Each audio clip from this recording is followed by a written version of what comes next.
iştirak edən müəllimləri, qonaqlarımızı və şagirdlərimizi salamlayıram və fizika aylığının çərçivəsində həsr olunmuş fizika gecəmizi açıq elan edirəm.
Sözü məktəbin direktoru Hadiyeva Solmaz müəllimə verilir. Müəllimlər, əziz şagirdlər və tədbirdə iştirak edən qonaqlarımız. Əvvəla sizi salamlayır və sizə xoş gəldiniz deyir. Tədbirimizin məqsədi hamıya məlumdur. Mərkəzi Aran Regional Təhsil İdarəsinin tabeliyində olan bütün məktəblərdə il ərzində qrafik əsasında müxtəlif aylıqlar, fənn aylıqları keçirilməlidir. Odur ki, biz sentyabr ayından başlayaraq müxtəlif fənlər üzrə məktəbdə aylıqlar keçirmişik. Aprel ayı fizika aylığı olmuşdur. Fizika aylığının keçirilməsi üçün məktəbimizin müəllimi Əminə Zavadova artıq bir neçə müddətdir ki, öz şagirdləri ilə müxtəlif təcrübələrin qoyulması üçün işlər görür.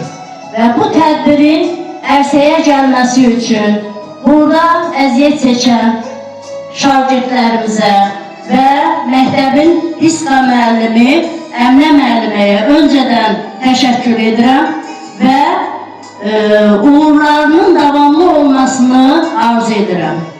Uşaqlar, işiniz avamlı olsun. İnşallah təcrübələriniz yaxşı alınar, nəticələrimiz yüksək olar. Sağ olun.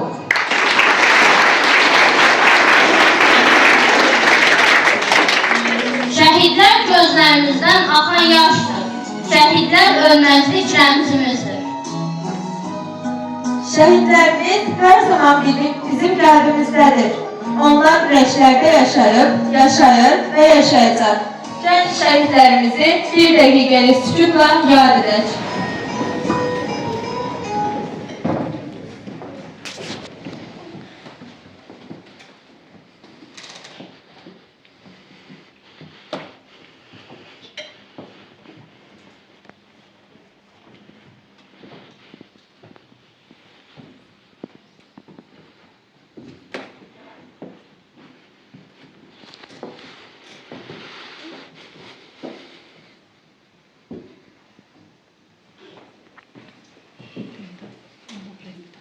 Allah rəhmət eləsin. Amin. Məndən fizikanı xəbər alan da olsun. Bəs yazın gəlməsi fizika deyilmi? Gəzməyə çıxanda çölün, çəmənin üzünə gülməsi fizika deyilmi? Yenə gözüm qaldı bağçada, bağda, min bir gül açdı aramda, dağda, eyvana eylən çarpaz budaqda, bülbülün nəğməsi fizika deyilmi? Bəli, təcrübə və sınaqsız fizikanı təsəvvür etmək mümkün deyil. İndi isə gəlin 10 az sinif şagirdlərinin təcrübələrini izləyək. Bu, mis dolanmış dartıdır. Mis elektrik cəryanını keçirir. Elektrik cəryanını keçirən qurğu özünü maqnit kimi aparır. Bir dövrən qapadıqda mis naqil dəmiri özünə cəzb edir.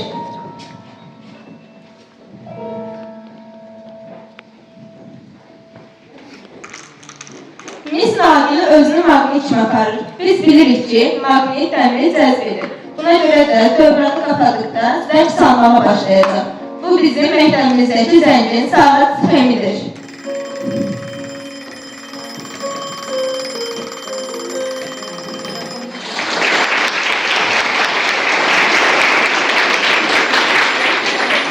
Varken infragürültü şovalar yapılır. Burada flame sensor alovun olup olmadığını müəyyən edir və geriyə göndərir və bu zamanda aparat işə düşür.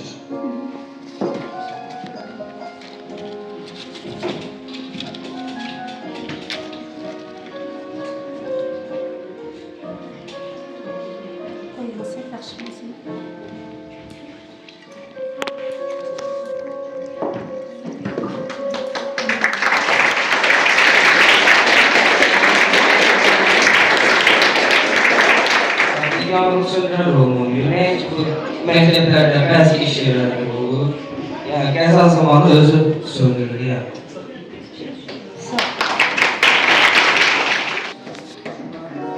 Bu təcrübəmiz elektron sahəsidir. Yəni, biz bilirik ki, su elektrik cəryan keçirdəndə və su tərkibində müxtəlif zorlanada o iyonlara parçalanır. Bu biz təcrübəmizi göstərəcəyik. İndi biz duzlu su hazırlayacağıq.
Bu tərəfdə buxar alınır.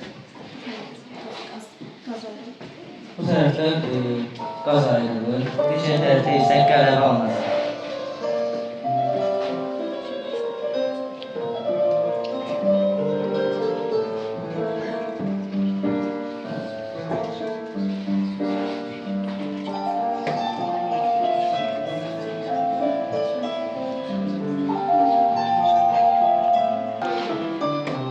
Bilirik ki, duzun formulu natrium kloriddir. Natrium klorid elektrik cəryanı vasitəsilə iyonlara parçalanır. Bir hissədə xlor qazı, bir hissədə isə natrium iyonu ayrılır.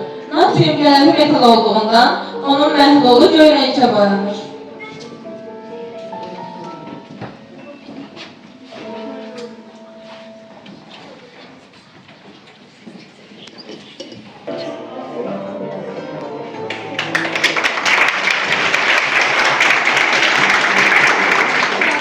Təşəkkür edirik.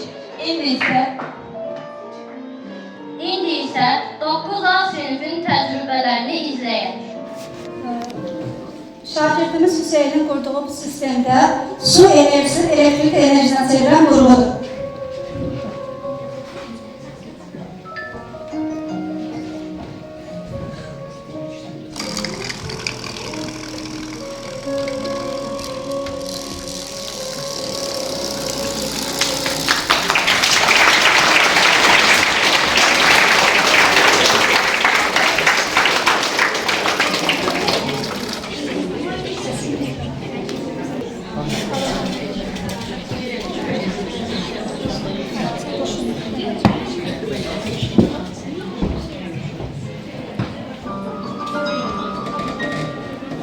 Bu sistemde biz bilirik ki bir enerjini diğer enerjiye çevirebiliriz.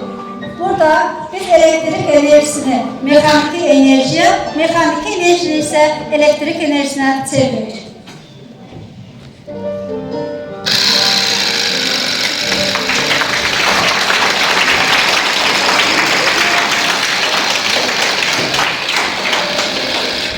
Bir motor ve bir dinamodan istifade eder.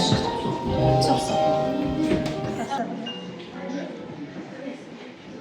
Bu sistemdə uşaqlar qapının açıb bağlanması, biz bilirik ki, cəryanın istiqaməti dəyişəndə motorun sağ dəqəl və sağ dəqəl enerjisini hərəkət edir. Yəni cəryan istiqaməti dəyişəndə və sağ dəqəl istiqamətində digər tərəfdən isə sağ dəqəl enerjisinin istiqaməti hərəkət edir. Və bu sistemin düzəltmək üçün biz iki açardan, iki bataryadan və belə bir sistem, bu sistemi qurmuşuq. Şagirdimiz qurub, indi onu nümayiş etdirir.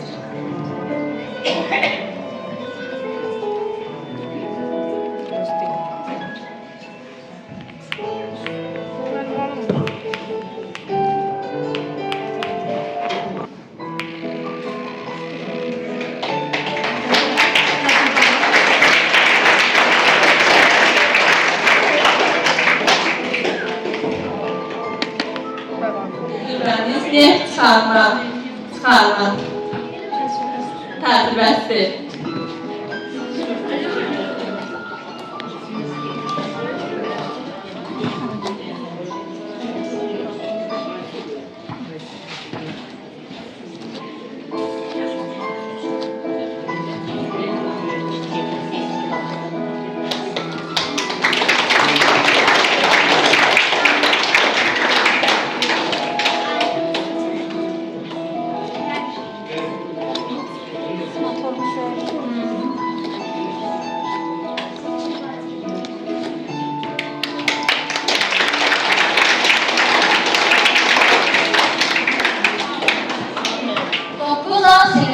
Təşəkkür edirik.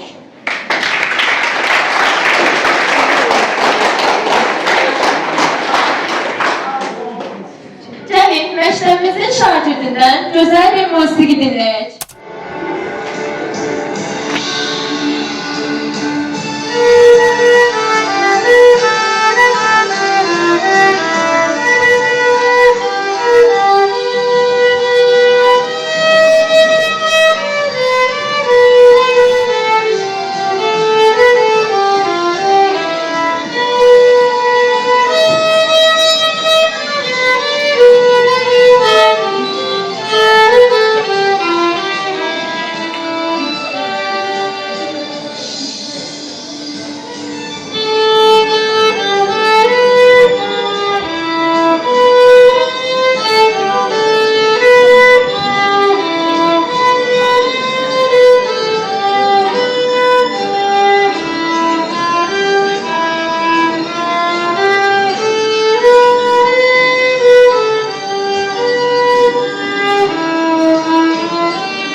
edirik.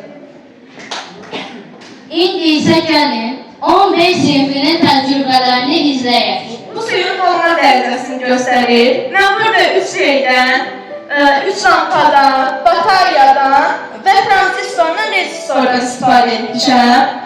Su da bilirik ki biz, su elektrik cərəyanında yüksəlir. Su dolduqca işıqlar yanacaq, Dolma səviyyəsini göstərəcək. dolma səviyyəsini göstərəcək.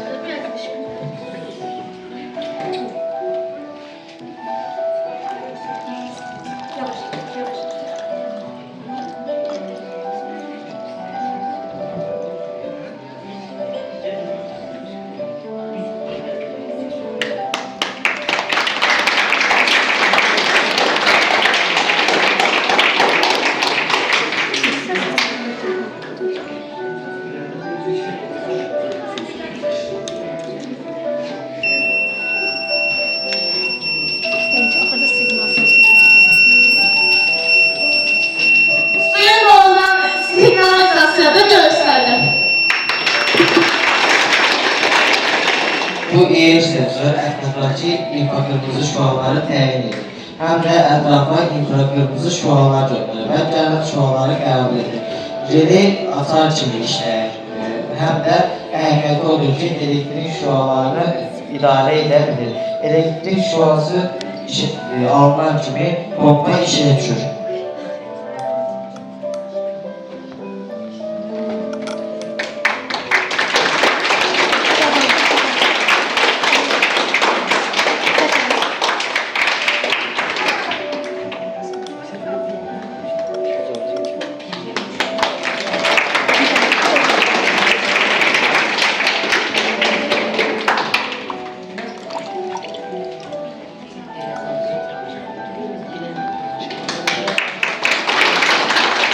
Bu təcrübəmiz elektrostatik induksiya hadisəsinə əsaslanır. Bunun üçün biz 2 mis dolaqdan, bataryadan, transistordan və rezistordan istifadə etmişik. Transistorun vəzifəsi aşağı elektrik cərəyanını yüksəltmək, rezistorun vəzifəsi isə elektrik cərəyanını nizamlamaqdır. Burada bilirik ki, elektrik cərəyanı maqnit sahəsi yaradır və bu maqnit sahəsi digər misə yaxınlaşdıqda onu elektronlarını hərəkətə gətirərək orada cərəyan yaradır. Bu təcrübəmiz buna aiddir.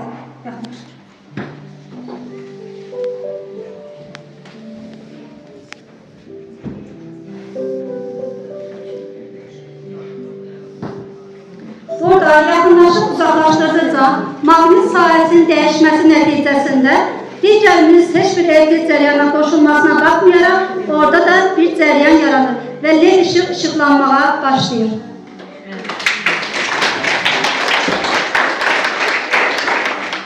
Sinfinə təşəkkür edirəm.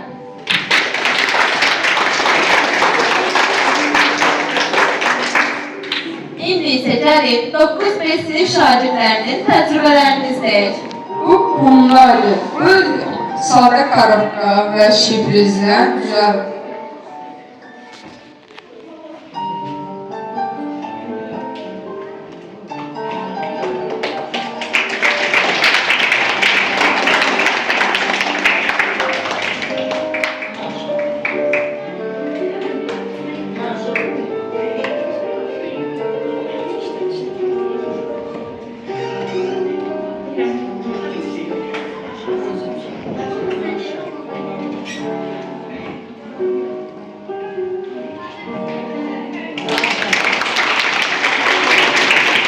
Biz kran düzəltmişik.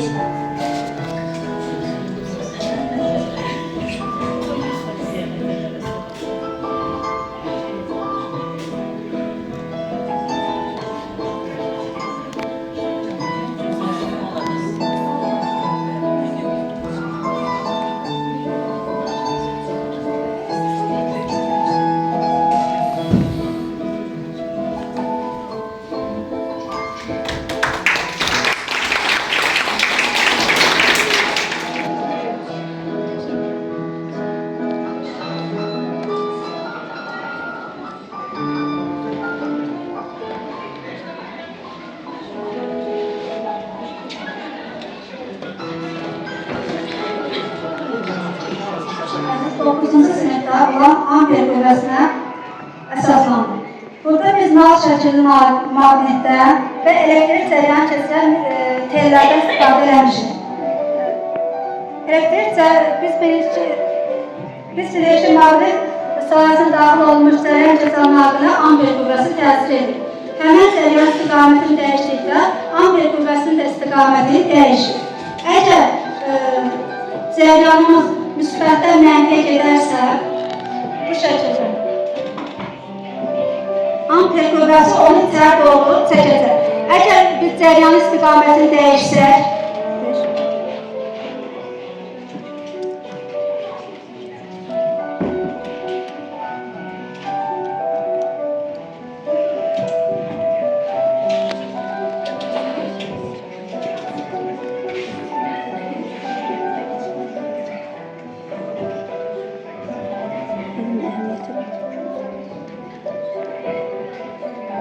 o zaman amper qüvvəsi onun içəri doğru itələyir. 9B sinifinə təşəkkür edirik.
Fizika mühüm bir elm olarak təbiətin ən mürəkkəb sirlərini açmağa çalışır.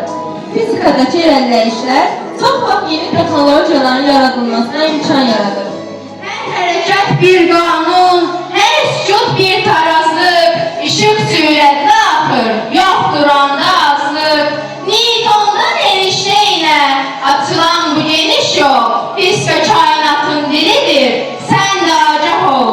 Kainatın dili o, hər zərrədə izi var, gözlə görünməz amma hər yerdə fizika var. Tətbiqi fizika müəyyən texnoloji və praktiki məqsədə çatmaq niyyəti ilə fiziki obyektlər haqqında biliklərin istifadəsidir. İndi isə gəlin 8 sinif şagirdlərinə təcrübələrinizi izləyin.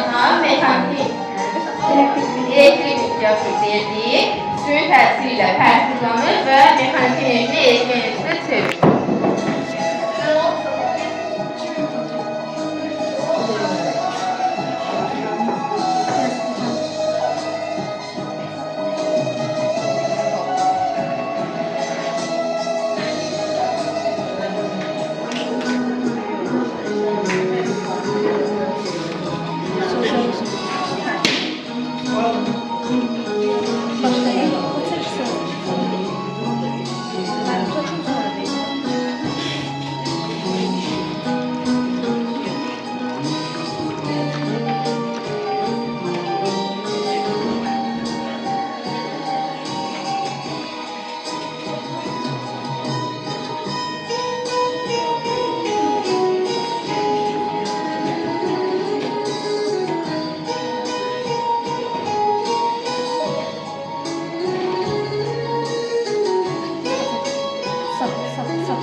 suyu pöşküşdə aşağıdakı butulkadakı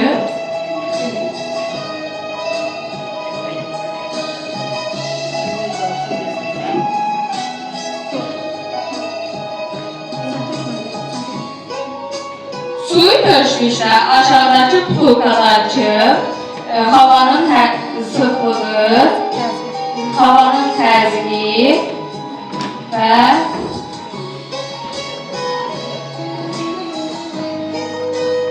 Biz bu qabı su döydükdə, bu içəri su dolur və burada havanın yeri az olduğuna görə təzyiqi artır və bu pipet vasitəsilə sıxılmış hava bu butulkaya dolur. Burada havanın sıxlığı artdığına görə, təzyiqi artdığına görə mayeyə təsiri və mayedəki su pipet vasitəsilə tökülür.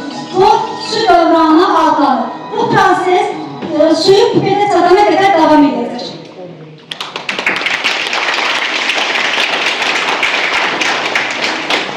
Bu bardaq sabor bardaq, yəni ədalət bardağı adlanır. Mən burada şiprizdən, pipetdən və plastik qabdan istifadə eləmişəm. Burada mayeni pipet səviyyəsinə qədər doldururuq.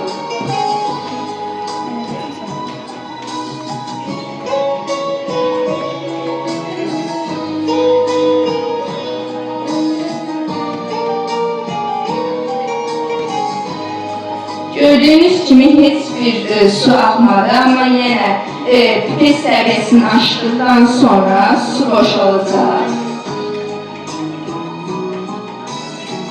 Amma şiprizin içindəki su yəni boşalmayacaq. Bu o deməkdir ki, yəni şiprizin içindəki təzyiqlə çöldəki havanın təzyiqi bir-birinə bərabərdir.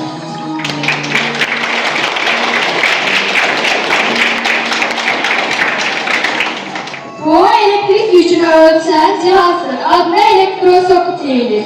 Mən burada keçici faydadan və teldən istifadə etmişəm.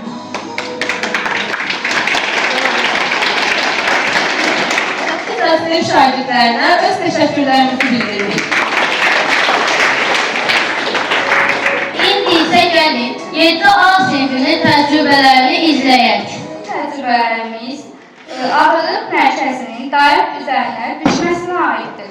Əgər ağırlıq mərkəzi dairə üzərinə düşərsə, o cisim tranzitdə qalır.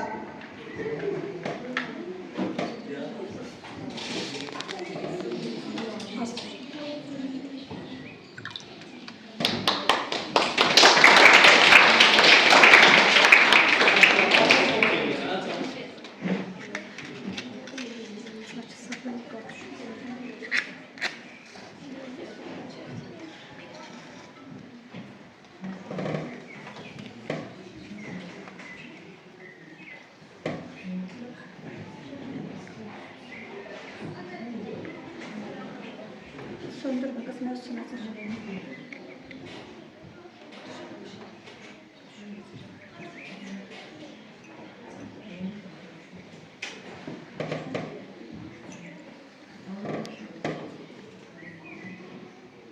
Dedim ki, bir tane kibrit olmayacaq.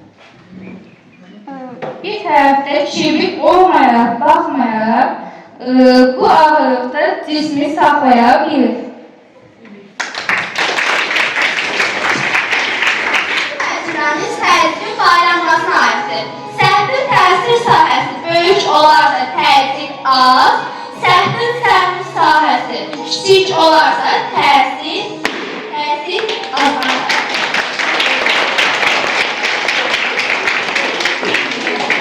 Təcrübə küləyin yaranmasına aiddir. Biz bilirik ki, soyuq hava təzyiqi isti hava təzyiqindən çoxdur. Külək də bu təzyiqlər fərqindən yaranır. Bu təcrübədə bu hadisəyə kiçik maddələr təsvir olunur. Şam üzərindəki hava isinir, kənardakı soyuq hava bir istiqamətə hərəkəti yaradır.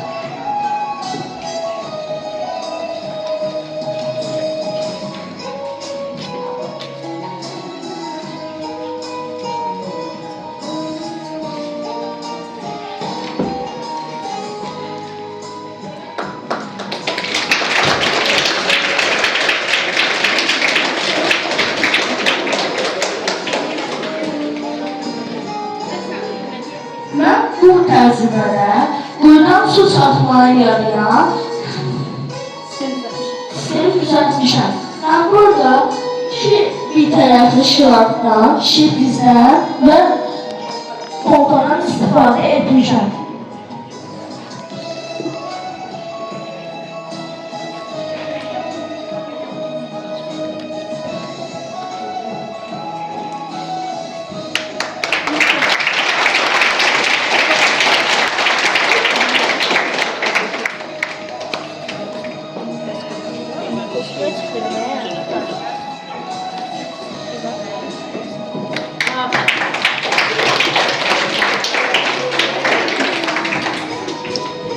Təcrübəmizdə zərgər keçən qabillərin öz ətrafında maqnit sahəsi yaratmasına aiddir.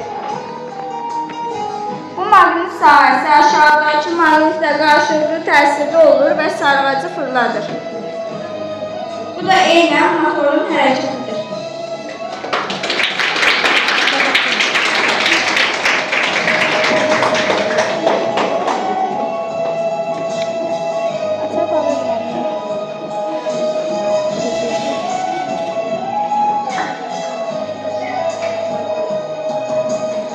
Bu qurğu küləyin istiqamətini ölçmək üçündür.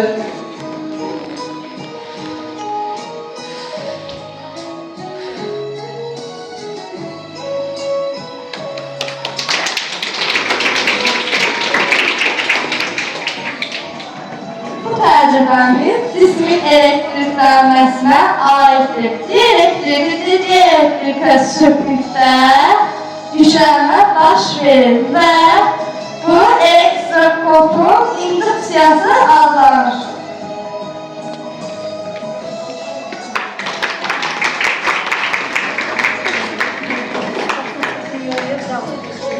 Hemen başına o sıktığı yeri.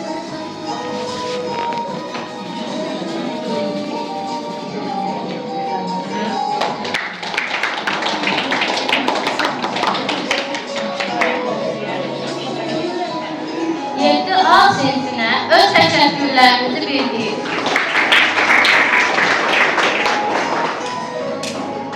İndi isə gəlin 8 sinfindən olan şagirdlərimizin təcrübələrini izləyək. Bu işıqlar kiçik modeldir. Burada bir batareyadan və 3 açarlı və 3 lampa istifadə olunur. Batareyanın lampaları açar vasitəsilə paralel bağlanır. Bir açar açılması digər lampaya təsir etmir. Eynən evlərə çəkilən işıqlar kimi. Batareya lampalara paralel bağlandığı üçün heç birinə parlaqlığı digərlərinə təsir etmir.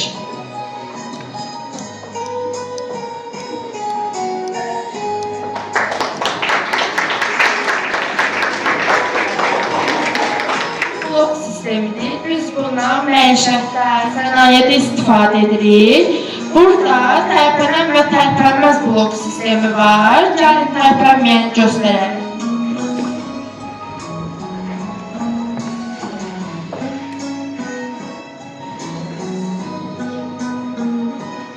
Burada görürük ki, ikisi eyni boydadır, eyni çəkidədir və bunlar ikisi də tarazlıq vəziyyətində qalmışdır.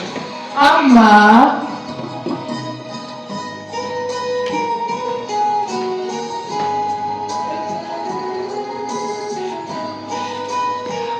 burada görürük ki, yükün biri böyük, biri isə balacadır. Mən burada qazanc əldə etmirəm, amma burada 2 blokum olduğu üçün qüvvədə 4 dəfə qazanc əldə edirəm. Birləşmiş qablardır. Birləşmiş qablara bir cins maye köçmüşdə onların hündürlükləri bərabər olur.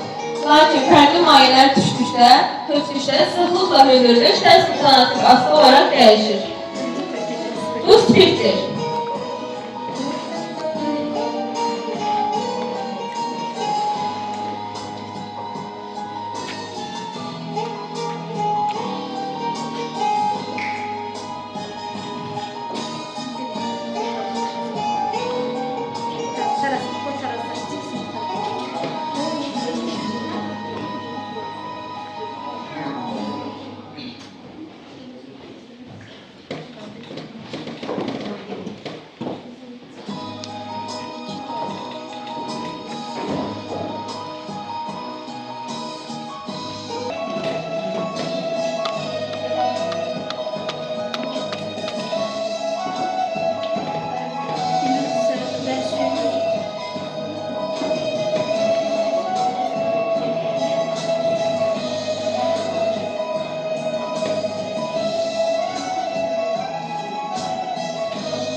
sıxlığı spirtin sıxlığından çox olduğu üçün su spirti üstə çıxardır.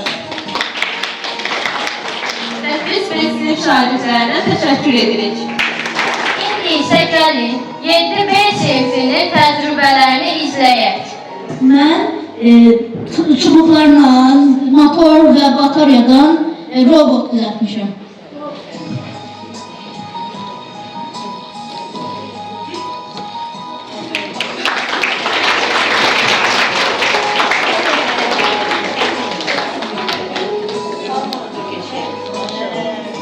Mən ölçən dinamometridir. Cismə dəvədə ağırlıq qüvvəsinin təsir etdiyini göstərir. Burada 14 göstərir. Sürə sabitdə isə ağırlıq qüvvəsi azalır. Çünki suda olan ağırlıq qüvvəsi onu yuxarıya doğru hərəkət etdirir. İndi isə 8 olur. Əvvəlcə isə 14. Başqa inşaat veririk. Mən özümün təcrübədən istifadə edərək elektrik enerjisini, hərəkət enerjisini elektrik enerjisini çevirmişəm. Bunun üçün mənə fərqlər və dinamo lazımdır.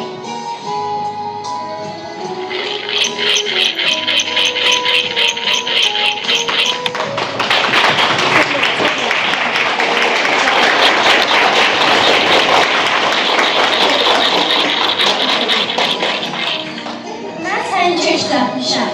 Bunun üçün iki tərəfli motordan, açardan və bataryadan istifadə etmişəm. Pərvanənin başı 360 dərəcə dönür.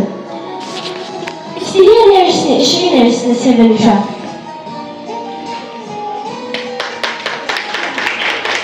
Yedi B sinfinə təşəkkürlərimizi bildiririk.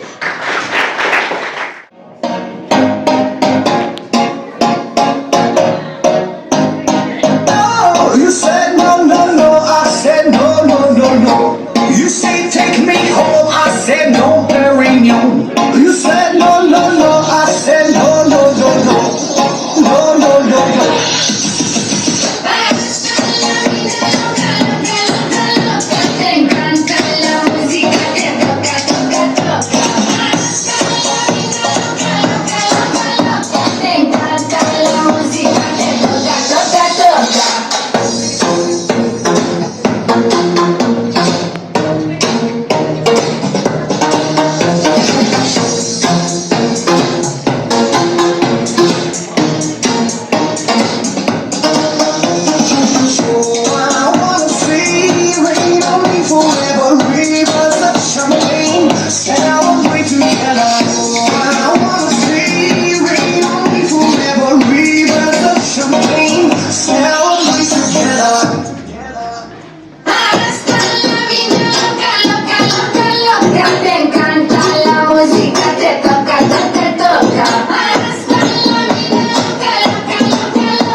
düşüncələrə dalsaq, görərik ki, fizika materiya elmi deyil, fizika Allahın kainat nizamı sistemidir. Bu nizam intizam, müqəddəs Quranımızda da öz əksini tapmışdır. Bunlar antizərrəciş həqiqəti, gravitasiya qüvvəti və mərkəzə qaçma hərəkəti, qara dəlişlər və zaman anlayışıdır. Maqnit olmasaydı eşqin əsiri, çəkməzdi özünə dəmir zənciri. Kəhramanın eşqə düşməsə canı, elə cəzb etməzdi quru samanı. Dünyada cövhər var, daş var nə qədər, onlar nə bir saman, nə dəmir çəkər. Göylərə doğru əgər çox qalxarsa su, yenə torpaq olar ən son arzusu. Fiziklər təbiəti təcrübə və müşahidələrindən irəli gələrək dərk edirlər. Sonra fərziyyələr irəli sürürlər. İndi isə gəlin 5A sinifindən olan kiçik mühəndislərimizin təcrübələri ilə tanış olaq. Biz nəfəs alarkən və verərkən əzələli diafraqma havanın ağciyərə daxil olmasını və çıxmasını təmin edir. Bu təcrübədə gördüyümüz bu şarlar ağciyərlərimizi, bu şar isə diafraqmanı göstərir.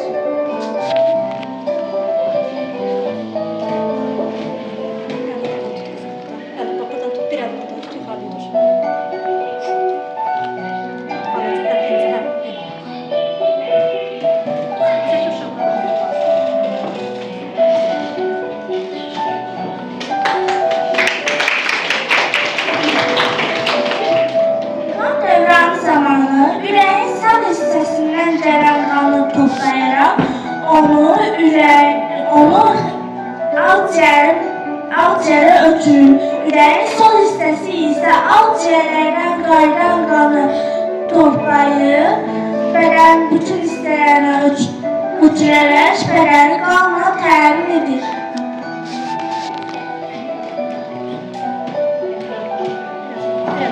Biraz qabayla su tökülmüş.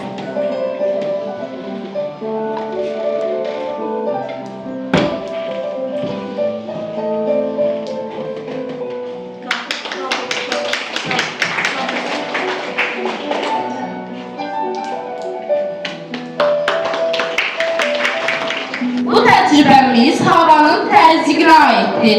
Şarın içində müəyyən qədər hava var və biz pipetlə balondakı havanı çıxartdıqda şarın içindəki hava balonun içindəki havadan çox olur və əksinə pipetlə balona hava vurduqda balonun içindəki hava şarın içindəki havadan çox olduğuna görə şarı sıxır.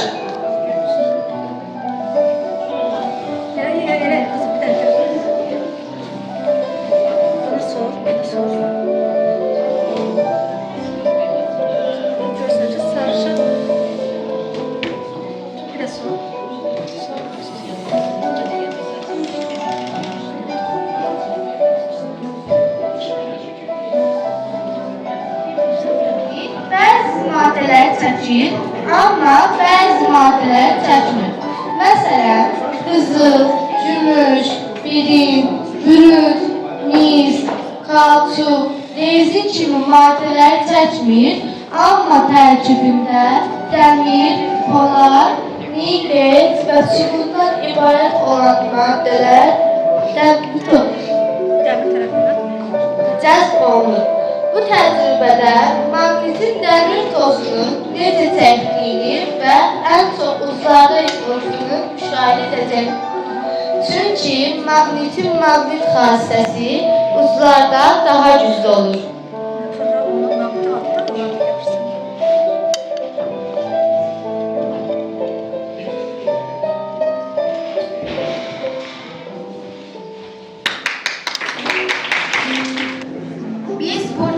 Kitabların vərəqlərini çox qandan qoyduğumuza görə gördüyünüz kimi çox asanlıqla çıxdı. Amma burada isə biz hamısını vərəqlərini çox dənə-dənə qoyduğumuza görə sürtünmə yaxşı baş verib.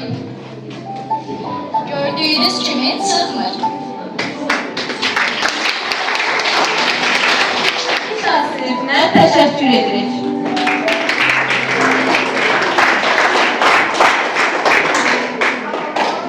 İndi isə gəlin 5B sinifinin təcrübələrini izləyək.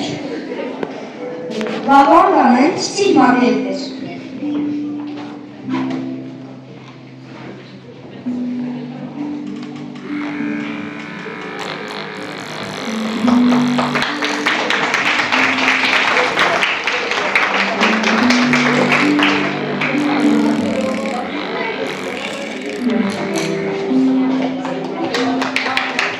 İki özü olur, şimal ve cənub. Şimal şimalı ve cənub cənubu itələyir ve bir şimal ve bir cənub birbirini çəkir. Burada bunu koyuruq, bu bunu olur.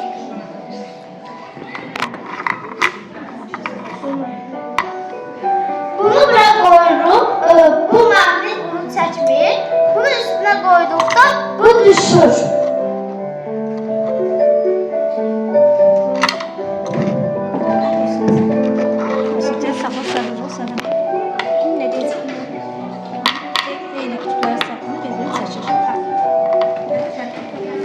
Beş B sınıfına teşekkür ederim. Şimdi ise 6. sınıf şagirdlerinin tecrübelerini izleyelim. Məsələni xəbər verən bir sistemdir. Burada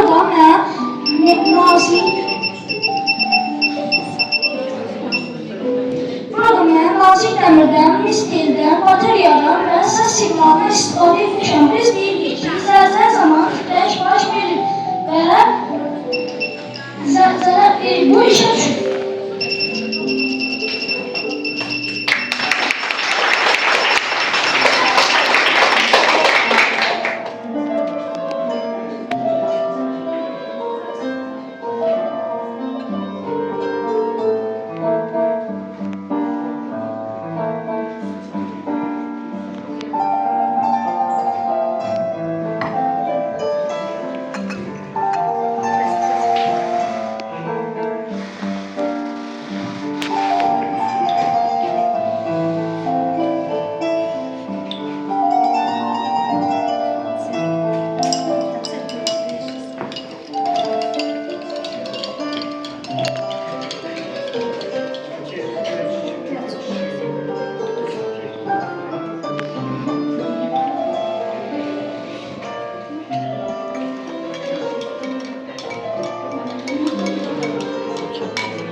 Fizikada cisimlərin batmaz şərtlərindən bilirik ki, cismin sıxlığı mayenin sıxlığından az olarsa, o mayeye batar.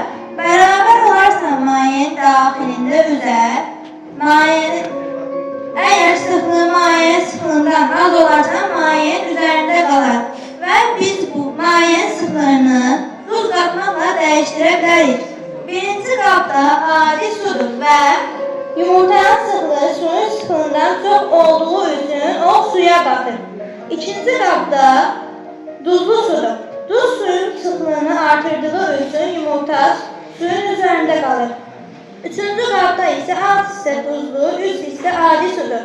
Və duz sıxlığı yumurtanın sıxlığı ilə bərabərləşdirdiyi üçün yumurta suyun daxilində üzür.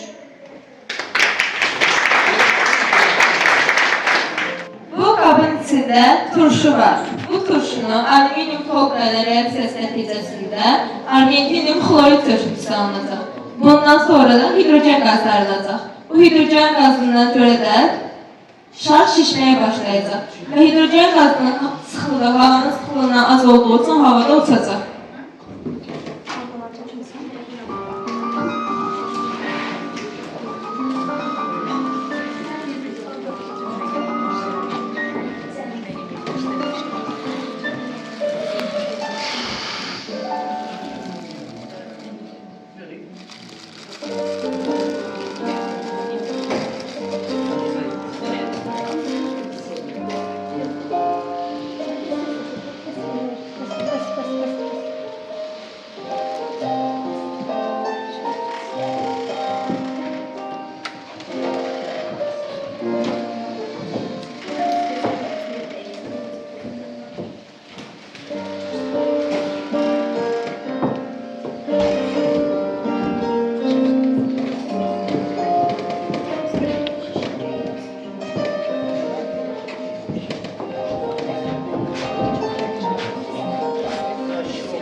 Təşəkkür etdik.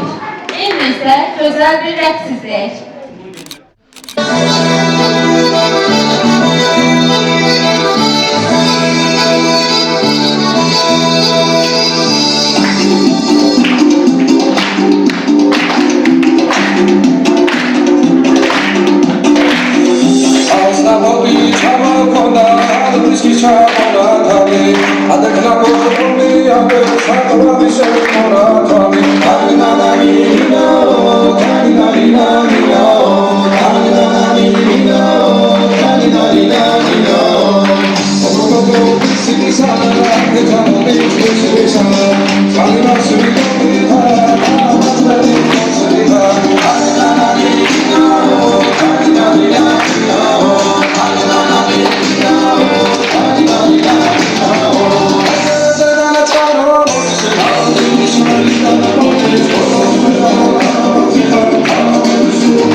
məktəbin fizika müəllimi olan Əminə müəlliməyə verək.